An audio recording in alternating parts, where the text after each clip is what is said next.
With the COVID-19 pandemic and the Russian-Ukrainian war, many people are worried about stagflation. Is it coming? How soon? How will it affect the economy? To understand the economics of inflation and stagflation, you must understand the following terms. Aggregate demand is the total demand for all final goods and services produced by an economy. Aggregate supply is the total output of final goods and services produced by the domestic economy. The factors of production, or economic inputs, are the resources used to produce products and services, such as land and labor. Gross domestic product is the total market value of all final goods and services produced each year within a country. Potential GDP is the maximum sustainable output by the economy.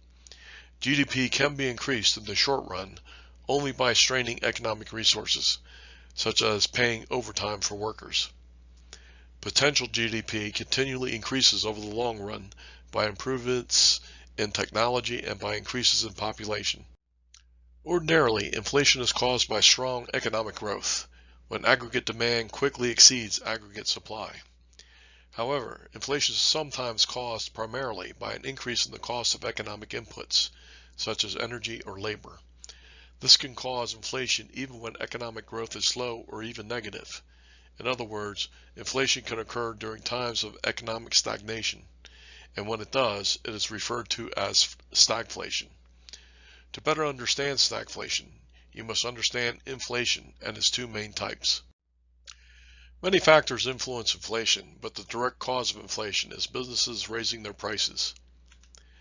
Demand pull inflation occurs when demand suddenly increases, forcing businesses to raise prices because the cost of producing more increases.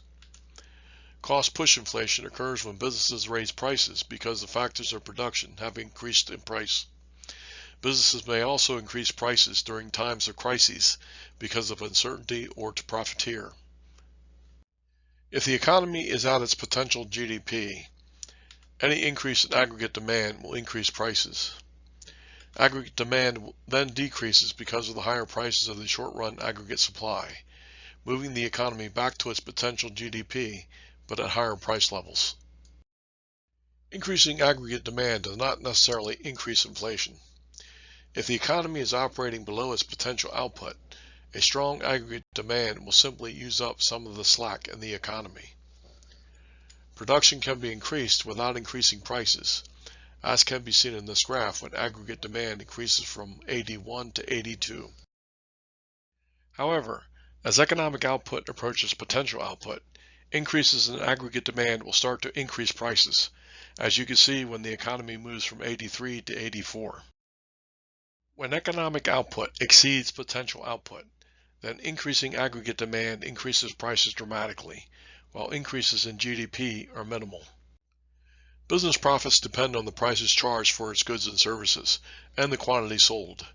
However, there is an inverse relationship between the quantity sold and price. The higher the price, the lower the quantity sold. But the relationship between quantity and price is not simple, because sales revenue will depend on the elasticity of demand for the product or service, how much the quantity will change with a given change of price. Inelastic demand motivates businesses to raise prices to increase revenue. Revenue equals price times quantity, represented by the gray rectangle in the diagram. When the price is increased, the sales revenue increases because the price increase more than offsets the decrease in quantity. By contrast, a lower price more than offsets an increase in quantity sold, yielding lower sales revenue. When demand is elastic, then a lower price will yield a higher quantity, thus increasing revenue, because the increase in quantity more than offsets the decrease in price. When the price increases, then sales revenue declines because the decrease in quantity more than offsets the increase in price. When demand changes, prices are the fastest thing to change. A good illustration of this is surge pricing, which Uber implements when demand increases. Sometimes the demand for taxi services can suddenly increase, such as during a snowstorm. When demand suddenly increases, Uber immediately raises its prices. This draws more workers, thereby quickly increasing the supply. The reverse happens when demand declines. Uber lowers its prices to increase demand to try to keep all the drivers busy. Then some drivers go home because they are not making as much money. In cost-push inflation, prices increase because the economic inputs for producing a product or supplying a service increase. Sometimes supply prices increase because the price of economic inputs to produce the supply increases. Economic input prices may increase because of shortages, such as the depletion of a natural resource, or because the supply is reduced or eliminated because of outside factors, such as a war. Other times, supply prices increase because the producers of the supply want to increase their profits, which they can do if the demand for their supply is inelastic. Much of the great inflation during the 1970s was caused by the OPEC countries jacking up the price of oil to increase their revenue. Oil is needed to produce most goods and services, so higher oil prices cost pushes higher prices for everything dependent on oil, which was just about everything. The cost-push inflation of the early 1970s was caused by the oil embargo by the OPEC countries in 1973. Additional steep price increases occurred during the Iranian Revolution of 1978 and because of speculative hoarding by people who were expecting even higher prices later. However, you can see that inflation eventually subsides as people and businesses act to lower the effects of inflation, which decreases the demand for higher priced items, thus lowering their prices and reducing inflation overall. Central banks could also reduce the money supply, which decreases the overall demand. The steep decrease in the inflation rate in the early 1980s occurred because the Federal Reserve increased interest rates to almost 15%, reducing inflation to an average of 3.5% during the remainder of the 1980s. The economy is optimized when real GDP equals potential GDP. Optimal economic growth without inflation means that real GDP would increase without the price level increasing. Aggregate supply would equal aggregate demand, and both would increase with real GDP. However, in cost-push inflation, supply prices increase, reducing aggregate demand. Real GDP is less than potential GDP, which leads to greater unemployment, which may further reduce aggregate demand. When the supply price of a common input, such as oil, increases, it tends to increase the prices of everything dependent on oil, so the price level increases. Higher prices and higher unemployment reduce aggregate demand, so stagflation results. Prices are higher and real GDP declines, leading to a recessionary gap. If the Federal Reserve increases the money supply, then aggregate demand will also increase, reaching an optimum when aggregate demand equals aggregate supply at the potential GDP, though at a higher price level. Several factors caused inflation during the COVID-19 pandemic. Many people lost their jobs, so many products or services could not be provided, reducing aggregate supply. Lower income people got more money from government distributions to help them through the pandemic and from higher wages.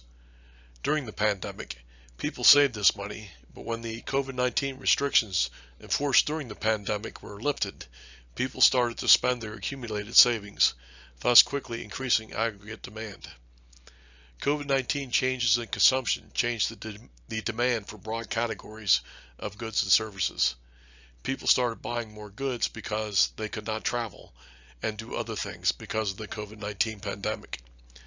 This stressed the supply lines for supplying those goods, such as creating shortages of container ships that transport those goods, and the lack of labor to unload the containers when they reach the port. After Russia attacked Ukraine, major exports from Ukraine, such as wheat or neon, were reduced. Russian exports were reduced because of the imposition of sanctions against Russia for its invasion of Ukraine. To summarize, changes in short-term demand or supply tend to be inelastic because it takes time to adapt to changes. By contrast, businesses can immediately raise prices. This is the primary reason why high inflation tends to be short-term. With time, people and businesses adapt to the changes, mitigating inflation as they do. High inflation only persists when the government continually increases the money supply. There are several reasons for believing that stagflation will not be a problem. Because of labor shortages, people are receiving higher pay, which will allow them to pay higher prices. Paying higher wages keeps the money within the economy, which will increase aggregate demand.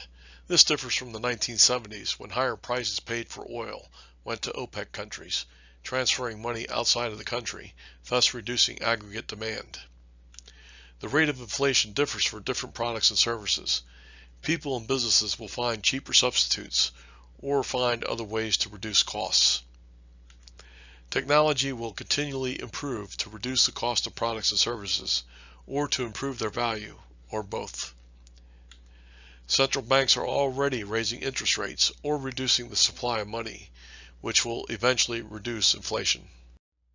The modern world has many complex supply chains, so when so many of them are disrupted by a major event like COVID-19 or the Russian-Ukrainian war, then it is going to take some time to resolve those disruptions, but they will be resolved.